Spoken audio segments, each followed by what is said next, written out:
just finished reading Lovesick by John Cariani. And last week we actually did his first play, Almost Maine, and this one is kind of a spiritual sequel to it.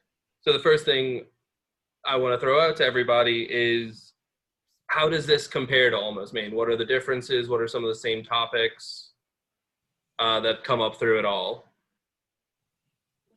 Irony, so much irony. I mean, the main thing that is the same is obviously these are conversations about real relationships and how people deal with those relationships, the emotions, and how life can intervene with said relationships. I think the big difference I think we can all attest to is that, whoa, he is a lot sadder, angrier, depressed in this play. I mean, Almost Maine had all this magical realism and you left with a sense of hope. And this one was very real, very real. It didn't have any magical realism. It was very like, listen, sometimes it does not work out the way you think it's going to. And some of them, even when they did, the relationships did kind of work out in the end. The ways that it was like trying to come to a point where we can be okay, we can work it out. It's still like an uphill battle. So it's a very realistic viewpoint of what relationships are, which is a lot of work. And sometimes it can go well, sometimes not. So, yeah. Harsh realism. Harsh realism. Agreed. Yes. Amanda, I think I saw you post. I also think that it's interesting during the one scene between the two women talking about, I've lost myself, I can't find it. And it's one of the few scenes in this play, I think, that it touches on that fantastical idea of like physically losing an item, like in Almost Maine, where a lot of things are props or different. It's not like a realistic thing that we would see in our reality, but it's the one time that it kind of crosses over into that. Like, I've lost myself, let me find it in this bucket in the garage, versus what it's actually talking about. I think it's one of the few times that it really overlaps between the other play in style. Like the Lyndall scene where she loses, or she's like, where's all the love I gave you? It's in this box. You know, I love the persona, or it's not personification, it's objectifying, like putting things into objects, abstract concept objects. In a weird way, I feel like, I don't want to say this is more optimistic or generous than Almost Maine is, because what could be, but I don't know.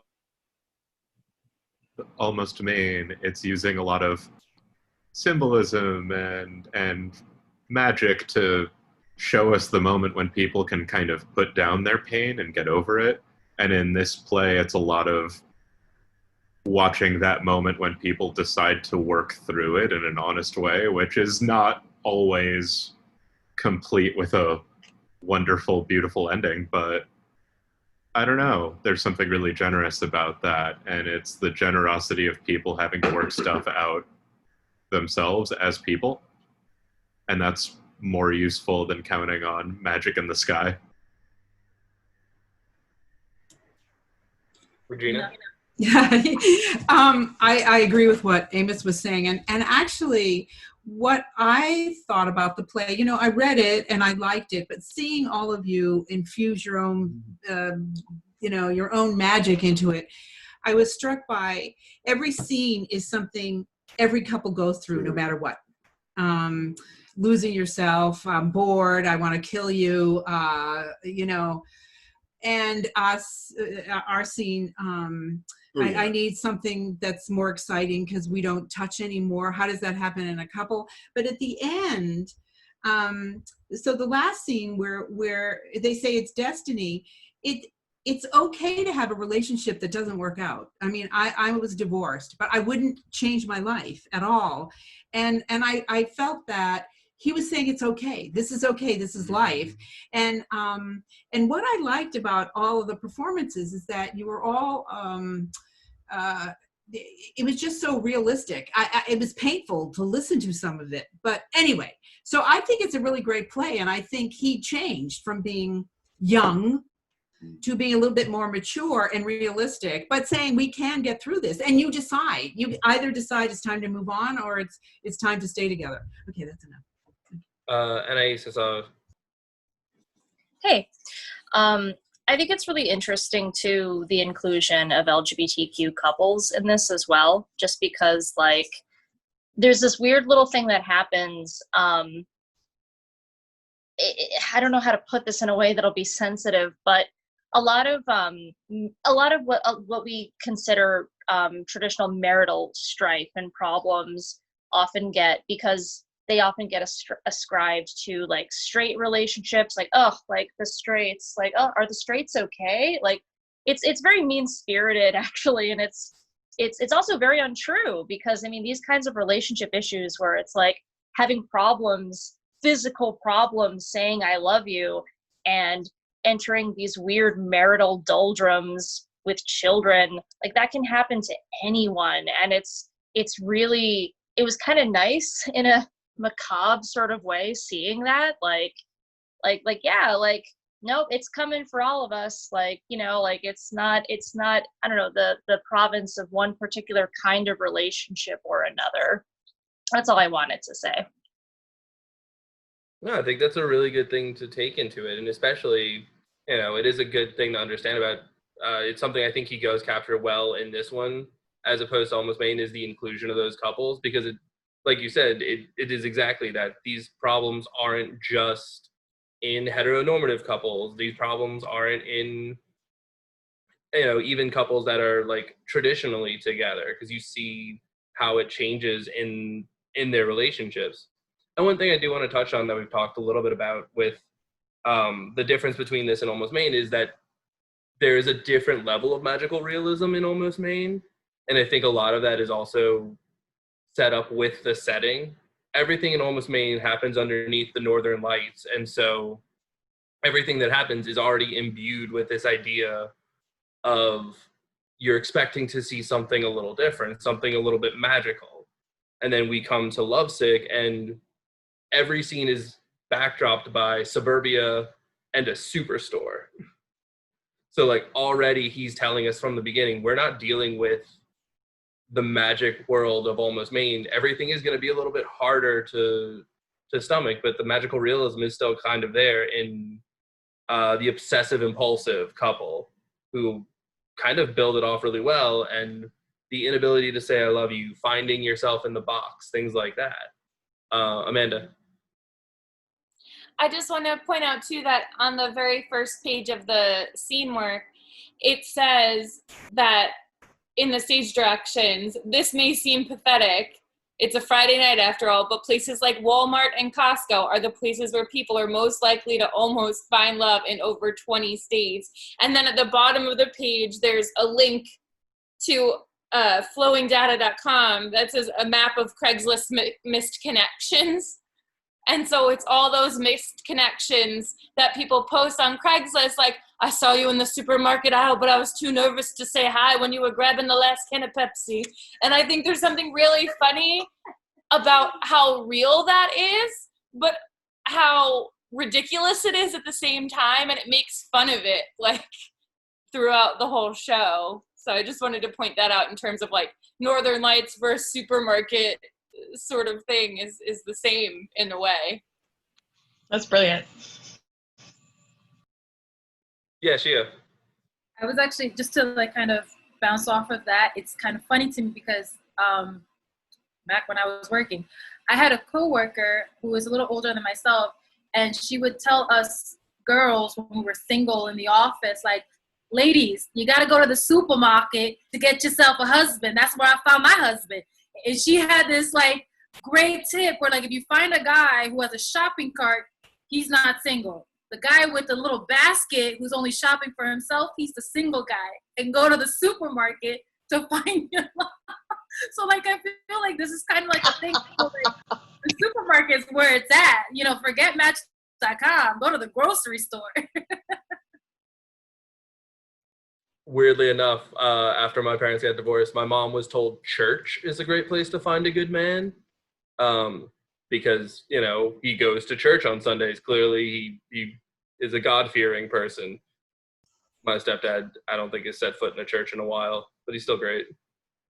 Acting class worked for me. Just, you know. So, any more input on the on this compared versus Andre? I was just gonna say that Almost Maine almost kind of seemed like a fantasy about love, and this totally turned into like the reality of love. Like bringing up those questions when you're about to walk down the aisle, and like, are you really ready for this? This just seems so much more heavy because we weren't fantasizing about being in love or like seeing our love or physical manifestation of our love. This was just kind of like, to me, it was kind of like black and white. Like, this is what you're doing. This is what's happening. Do you really love this person? And I enjoyed it. I think I saw in the comments on the side, someone was like, what happened to John Cariani in between, like, writing Almost Maine and this play? It's very true. Josue, what's He up? broke his heart. Yeah, that's actually what my comment was, because there is a pretty disparate emotional weight to both when you're comparing Almost Maine to Lovesick.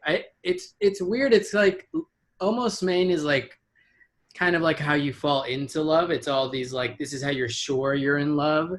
Like you know, ask the person, what did you do with all the love I gave you? Like you see people literally falling for each other, all these things, and then, and I'm in like a kind of twisted way, it's like, okay, well, this is what happens post love.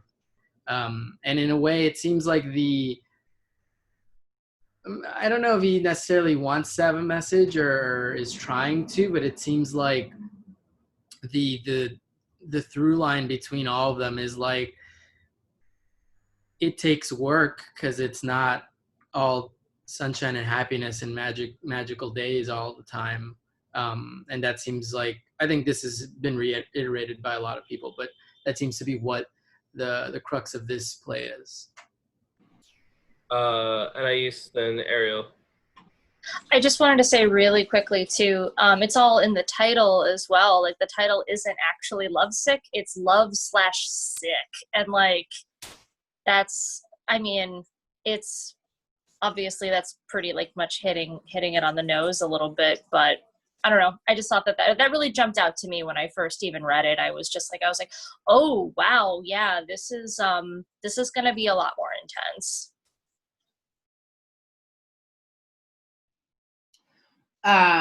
I wanted to touch on what Josue had just said.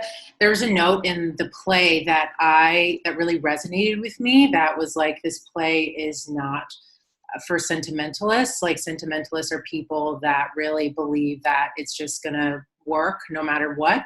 And this play is for romantics who believe that it's not gonna work, but do everything that they can to make it work.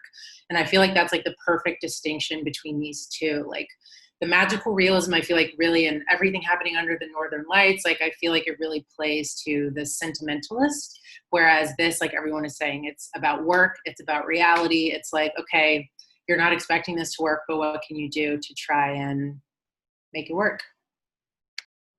That's a great point. Amanda, I saw your hand up. I also think the very first scene is funny in the sense that these two people aren't allowed to act on that impulse. They're not scared of getting hurt. They're only scared that they've been told that they will hurt other people by acting so impulsively. And arguably, because it is that first falling in love and meeting someone where they strike you, love at first sight, that it's like it's an interesting way to start the play when all of the other things seem doomed. where like perhaps in that first scene you believe that they might have been the best paired for one another. Like, you understand me, nobody's ever understood me, and like that kind of like amazing connection, but they don't even give it a chance because they've been told that they can't. And then throughout the rest of the play, it's situations that you're told should work out or are okay, and then you see the problems that are underlying it, like if they did stay long term. And particularly in the last scene where they kind of do the synopsis of that one interaction and discuss all the fights and all the nitpicky things, like you got cold feet, you know, all that sort of stuff, and all the things that we've heard in all of the other scenes in one arcing conversation and argument. It's an interesting start and finish of the play, I would think. Yeah, Amos. I feel like this is also maybe a more realistic pandemic play than Almost Maine, because Almost Maine is what we'd like to be doing. We'd all like to be going out and seeing people from other places, or doing outdoor sports, and then seeing the northern lights, seeing the sky basically at all. And in this case, it's like, what are your problems? Well, you're stuck inside with them, so you'd better work them out or deal with them. Whether you're in a couple or you have some bad habits or whatever it is you are dealing with, you're going to have to deal with it in the same mundane way everyone else is. We're all in the Supercenter parking lot for a while, and I don't know, there's something that is both very grim and also very nice about that right now. Yeah, I think that's a good point. And also, for some of y'all who haven't spoken up, feel free to do so. We want it to be an open forum. If you don't want to, that's totally fine. Just wanted to give you the option and put that out there for you. But to go off of what Amanda said and kind of bring it into the next point, one of the things I think is interesting about the play is it is kind of a timeline of a relationship, not just each individual one, but the whole play as a whole kind of covers, you know, every step in a relationship as you get through it. And I think one of the things that is interesting that I'd like y'all to discuss a little bit is we all kind of talk about this play as a little bit more of a downer than Almost Maine, but if you look at it, most of these scenes end on a happier note. It's just kind of hidden within the space. Cam, go ahead. I must admit that having not been part of Almost Maine, I'm coming into this a little bit fresher and like isolated with only this play. And so it's really interesting hearing everybody talk about this like beautiful piece that is standing alone on this pedestal where, and you're all feeling so viscerally the kind of negative elements of this play. And I'm sitting here thinking, well, and maybe I'm also swayed by the fact that the scene that personally I was in and did the work on was essentially quite positive. I was sort of then going through each scene and seeing how, okay, they find the problem. It structurally, as you say, Ethan, goes through the course of a relationship. It dissects each problem that could happen at every step of the way in differing relationships, but beautifully done. But they do, most of them end positively, whether it means that they stay together or not, or whether the wedding still happens, there's still a sense of getting through it, working through it. And that, I think, is so incredibly positive, because nowadays we struggle so often to communicate problems at all, that this is showing people who are like, oh, realizing in the moment that they've hurt someone or they've not said what they wanted to say, and then they figure it out. It's a really beautiful thing. And one last thing to touch on what Anaïs said, I also appreciate the fact that the LGBTQ aspect of it was not singularly singling them out just because the crux of the problem was not that they were queer, but that they were human. And that is a really empowering and beautiful thing to just see that happen and to experience that and to realize, yeah, we're all just human, and that's super lovely. Thank you, Cam. Tyler, go ahead. I saw your hand pop up. Yes. I love talking about the idea of if a scene or the whole play ends on like either a sour note or an exciting note, something of joy. But I think a good way to approach every scene, for me personally, is how we approach like the very last moment of the play. And I'll just use the text from the stage directions. It says, "We are repeating the opening moment of the play exactly because we're all starting over. Because we're always starting over." And I think using that kind of context, and you could use that context to every single scene. While it may end positively for some people and possibly negatively for other people, it's starting over. We've aired out the thing that we've been holding up inside, and now we can start over, start anew, and start fresh. And I think that is, per person, like a positive thing or a negative thing, depending on how you approach it. And I think that's something exciting about life. Once you've put a weight off of your chest, you feel new, you feel different, and you feel like something unexpected or something new will happen because everything's out in the air. That's all I got. Ginny. I wanted to talk about a little bit about the way that Cariani, the writer, uses dialogue and language in both Almost Maine and in Lovesick, and how brilliantly he overlaps people and how brilliantly he conveys emotion without necessarily saying the words. And something that I've noticed about this script, he came up with a system to convey the overlaps and the hidden dialogue. I just as clear as it is in Lovesick, but hold on, it says connection is unstable. Oh no. Jenny was hitting on is the way that he uses the brackets to kind of have the actors say what they're not saying with how they're talking about it. In the last scene, specifically, just because it's the one we just went through, he has the characters say that they did something, but he never actually has them say the words affair. But it's very much implied, and he puts it in there to give a way of knowing how to uses silence so well, and the awkward things that we are trying to say, the truth that we're trying to convey, is brought out so brilliantly in the silence and the cutting over each other, which I don't remember how many times he used brackets in Almost Maine, but I know in this one he just outlined that so well.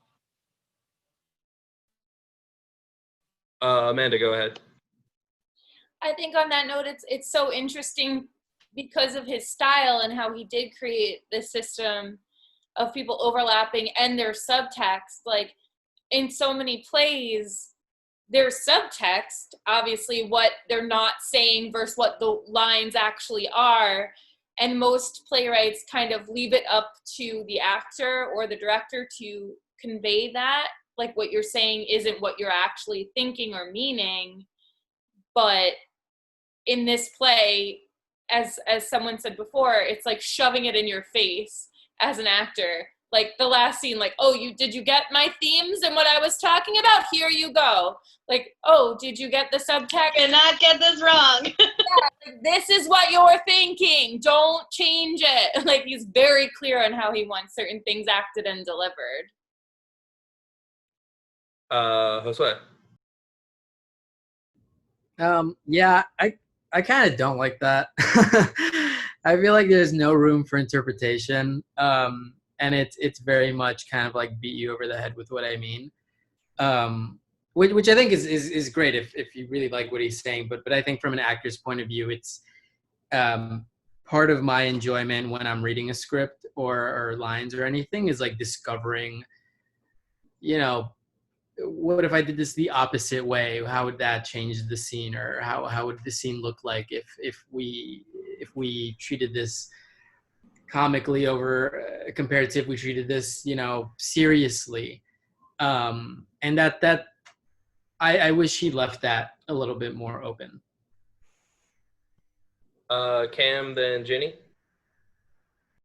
Yeah, it's interesting to go off that because the first time I read this play was because it was being used in a random acting exercise class just for its brilliance, of course, but and specifically the scene between the couple about sex for lunch at the luncheon, which does have those detailed, all the detailed grammatical points and whatnot in it. But I would actually say, Josue, that there is, like, having seen it done, and it was a class of, like, I think, so it was 10 pairs doing it. Having seen it done 10 different times, there is a myriad of ways, even within the grammaticals, like the structure and the intention that the playwright's given in this instance, I can assure you, there are so many ways that people do it. And just by given the flavor and the way that people convey certain ideas, and also the way that you are acting in the moment and all this stuff, it's almost a fun challenge to say, okay, this is what I'm being given, and then how can I bring something more to that? I suppose the way I think about it is maybe that, like, there are certain plays in this world that we are given as actors that are, this is the way this play is done. You will do it. And how to then, and you get told that by a producer or a director or whatever, but how to then find the joy as an actor in that moment is, I think that this then is that exercise for you. Because it is hard. And it is like, you really do want to find your own spin on everything. And so, yeah, I think that we've all got the capability of doing it. Jenny, go ahead, and then I saw Shia pop up as well. No, I'm good. Shia, go ahead. I mean, I was just gonna bounce back on what Josue and Cam were saying. I mean, mostly with what Cam is saying, it's just, I find as an actor, like, I get what Josue was saying. like I also like being able to look at a script and kind of like deconstruct it and be like, where am I coming from? Who am I? Where am I going and why? But I found that I was still kind of able to do that even with John's play, because even though he's telling me, okay, on page 71, here's a footnote. You're pissed. You're angry. You want this baby. I actually had in my head like 3 different ways I could have been angry about this baby. 3 different, and I actually chose, and I saw all the messages in the chat group, guys. I actually held back, okay? I could have blew off my mic if I wanted to. I held back. But I had an idea in my mind, okay, this woman is 40 years old. I'm discussing the scene that I read. She's 40, she wants a baby, she's not blaming her partner. Okay, I have all these very specific messages that John wants me to relay. He wrote it very detailed, very specific. Here you go. But I also had the option, well, like, how angry am I going to be? How sad am I going to be? How does this affect me as a 40-year-old woman not being able to have a baby? And I feel that even though we have, which I think is very wonderful to have very clear directions from a playwright in terms of like, what are you feeling? What are you doing? Where are you going? And why? It's really nice. But it's also, I think, at least for me in my experience personally, I felt I still had room to choose what level I wanted to take it. And as an actor, I could have gone real low. I could have gone real high. I could have gone middle. I get to choose who I, as an actor, how I want to necessarily reflect that in terms of my actions. So I think there's a little bit of a balance still there. Like, I think with him still telling us what to do and how to feel, there's still room for us as actors to make it real. real to ourselves and to our audience, and to essentially have a connection with what he's writing in his pages. Awesome, thank you. I saw Manny and then Anaïs and then Amos, I think. Yeah, and I think also going on that, I think he knows what he wants, because every single little play is connected, and you could either do it with the 4 actors or like the 18 actors like we did. So you might or might not see what the other people are doing, but he just wants you to have like an image of like, hey, this is kind of what I need you to do. So like each play, as the audience sees it, and then they see the very last scene, they kind of like connect to each other. So you're not like too off track of what he was imagining this was going to be.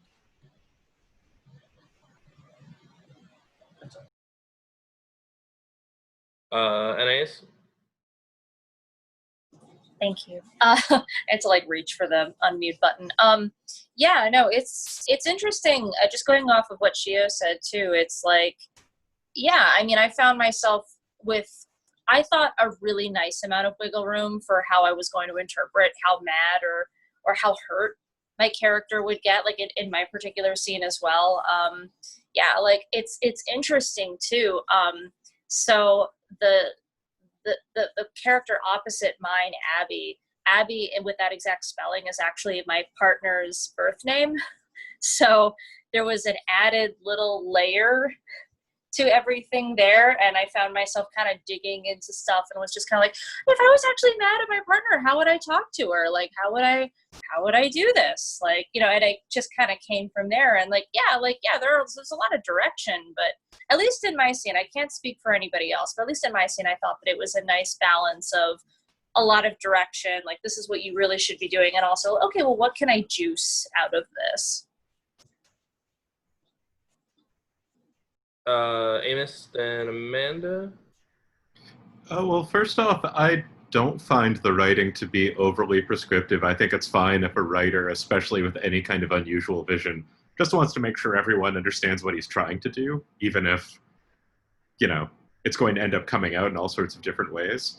But then further to that, I feel like, and this is a thing that all of us can certainly feel, casting is a form of writing, where when you get competitive, when you feel good or inadequate or whatever, or you're wondering whether you're going to get the role over someone else, it's very easy to think of acting as, oh, you're just on an objective scale, but no, you're not. Everyone's bringing something different. And I feel like you can have a whole group of actors who are of equivalent skill level and whatever other objective, they're not objective, but whatever attributes you want to say, but you are completely changing what the thing is based on who's doing it. And who's doing it means it's going to be how they're doing it. And if you shuffled us all around into different in this same piece, everything would have come out so differently, and I think it would have been great. I think everyone here is great, but it doesn't matter how prescriptive the writer is, because as soon as you put different humans in it, it's going to change. And Regina, who has left the chat, I know has had many of us recite nursery rhymes as an acting exercise. The nursery rhymes don't change, but depending on which one of us is doing them, they do. And I think that's so fundamental to any dramatic arts, and it's kind of cool that on some level the writer levels the playing field.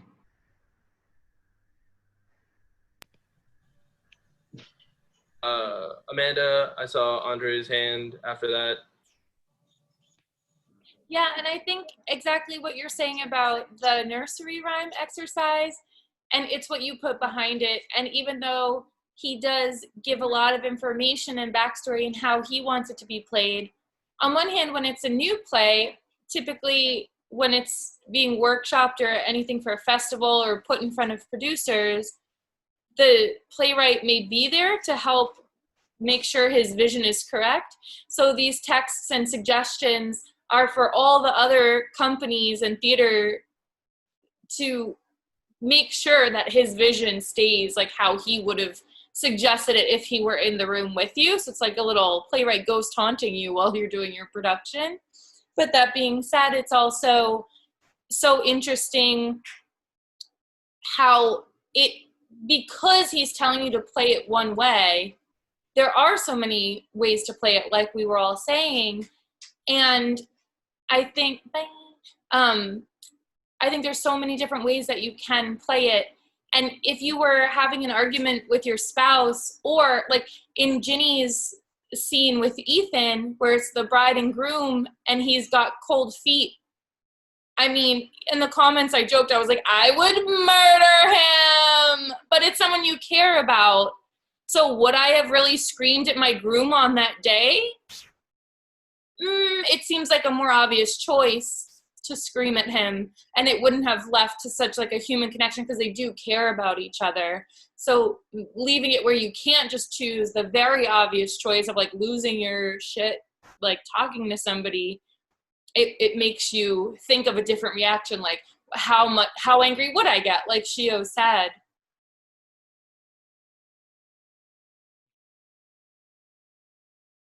Andre?